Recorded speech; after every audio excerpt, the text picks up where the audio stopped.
Michelle. No worries. How are you? I'm well, thanks. How are you? Good, thanks. Okay, today I'm going to take you through the adult pre-exercise screening tool.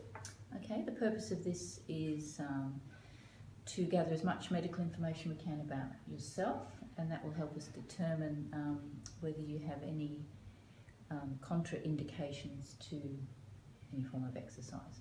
So contraindications are things that can affect your level of exercise and intensity of exercise. It can be something as simple as sore ankle or a respiratory disease, something as serious as that.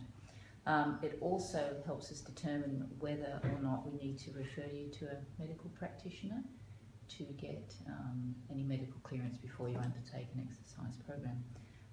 So you're happy to proceed and answer a few questions? Sure. Great, okay. So stage one is just 7 questions I'd like to go through. And the aim of this stage is to identify those individuals with a known disease or signs or symptoms of a disease which who may put them at a higher risk of an adverse event during physical activity or exercise. Usually this stage is self-administered and self-evaluated, but because I'm here today, I'll run through it with you. Cool. Okay. Okay, so first question. Has your doctor ever told you that you have a heart condition, or have you ever suffered a stroke? No. No? Okay. Do you ever experience unexplained pains in your chest at rest or during physical activity or exercise? No. No? Okay. Do you ever feel faint or have spells of dizziness during physical activity or exercise that cause you to lose your balance? No. No? That's good. Have you ever had an asthma attack requiring immediate medical attention at any time over the last 12 months? No. No? Okay. If you have diabetes, type 1 or 2, have you had trouble controlling your blood glucose in the last 3 months? No. That's good. Do you have any diagnosed muscle, bone or joint problems that you have been told could be made worse by participating in physical activity or exercise? No. Great. Do you have any other medical conditions that may make it dangerous for you to participate in physical activity or exercise? No. Okay, all right, that's wonderful. So because you've answered no to these 7 initial questions, that puts you in the low risk category, okay, which enables us to go on to stage 2. So if you wouldn't mind just signing down the bottom there, thank you.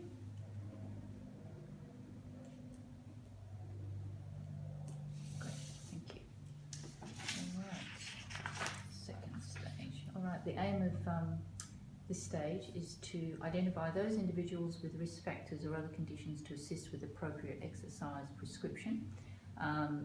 This stage is administered by a qualified exercise professional. So I'll take you through these questions. How old are you, Michelle? 47. 47, okay, and female.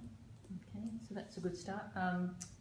Because you're under the age of 55, that puts you in the low risk category, so that gives you a -1 indicator there for your gender. A bit of family history here. Do you have any family history of heart disease, such as stroke or heart attacks? No. No, okay.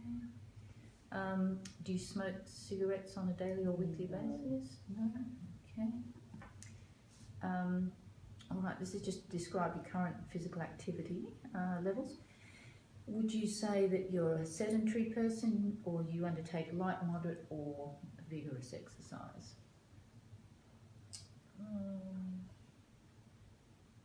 Vigorous. Vigorous, okay.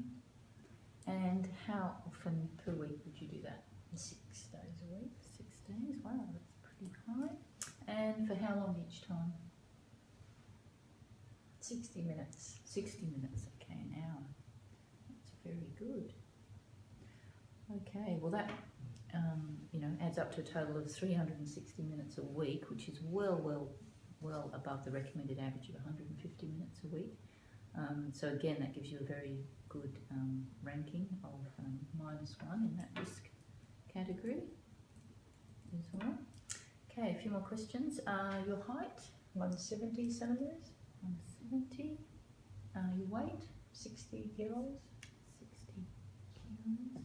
Okay. So based on those 2 figures, I think we worked out earlier that you had a BMI of 20. Yep. which again puts you below the greater than 30 kilograms per metre squared, so that again is a very, very good outcome. A few more questions. Have you ever been told that you have high blood pressure? No. Have you ever been told that you have high cholesterol? No. Okay. And have you ever been told that you have high blood sugar level? No. No. Okay. All right. Again, after those few questions there, that's giving you a -1 risk factor, which is very good. So just a couple more questions. Have you spent time in hospital, including day admission, for any medical condition, illness or injury during the last 12 months? No. No? Okay. Are you currently taking any prescribed medications for any medical conditions? No. No. Are you pregnant or have you given birth within the last 12 No. months? No. All right. And finally, do you have any muscle, bone or joint pain or soreness that is made worse by a particular type of activity? No. No. Okay. Well, look, after answering all those questions, that's put you in a very, very good position with the -1 as far as the risk factor goes. So based on that, that enables me to work out your risk stratification. What that essentially means is whether you can undertake low, moderate or vigorous activity. So based on your -1, that definitely puts you in the low risk client category, which is really good news. So individuals at low risk may participate in aerobic physical activity exercise up to a vigorous or high intensity. And I can just show that to you on this guideline chart that we have here. So you can see down here that vigorous to high activity means that you can work within 70 to 90% and above of your maximum heart rate, and your rate of perceived exertion can be anything from 5 through to 7, so hard through to very hard. So that's obviously an exceptional outcome with those pre-screening there. So we should be able to get together a really good exercise program for you and hopefully get the results that you're looking for. And even better, we won't have to get any medical clearance from a medical practitioner for you to Excellent. undertake these exercises. So you happy with that, Michelle? Yes, that's great. Lovely, Teresa. Thanks again. Thank you. Bye-bye.